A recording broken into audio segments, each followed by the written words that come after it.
तुमच्या घरातही लहान बाळ आहे का? आणि यंदा त्याची पहिली संक्रांत आहे? मग सावधान, कारण तुमच्या घरावर आता बोरं आणि चुरमुऱ्यांचा पाऊस पडणार आहे.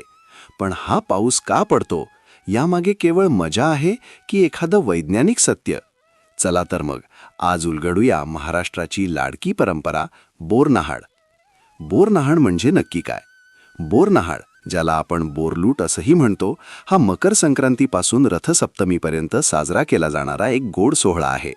प्रामुख्याने 5 वर्षांपर्यंतच्या मुलांसाठी हा कार्यक्रम आयोजित केला जातो. सोप्या भाषेत सांगायचं तर हे मुलांच्या आरोग्यासाठी आणि आनंदासाठी घातलेलं एक फळांचं स्नान आहे. महाराष्ट्राच्या मातीतली ही एक अशी परंपरा आहे जी पिढ्यानपिढ्या घराघरातलं चैतन्य वाढवत आली आहे. हे का केले जाते? परंपरेमागचा उद्देश. आता प्रश्न पडतो की हे का केलं जातं? केवळ जुनी प्रथा आहे म्हणून?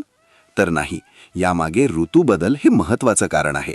संक्रांतीच्या काळात थंडी असते आणि हवामानात बदल होत असतो.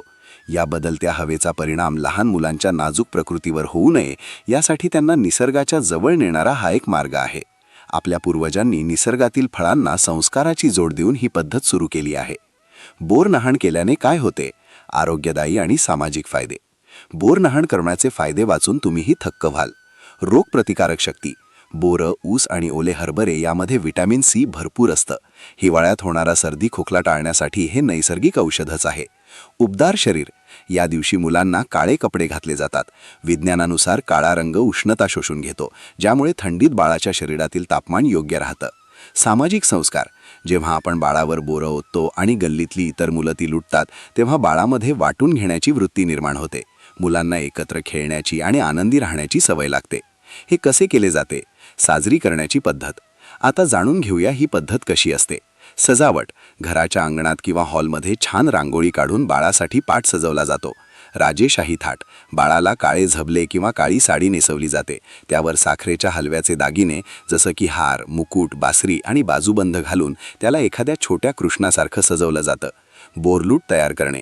एका टोपलीत बोरं, उसाचे पेरे, ओले हरभरे, चिरमुरे, फुटाणे, गोळ्या आणि बिस्किटं एकत्र केली जातात. मुख्य सोहळा.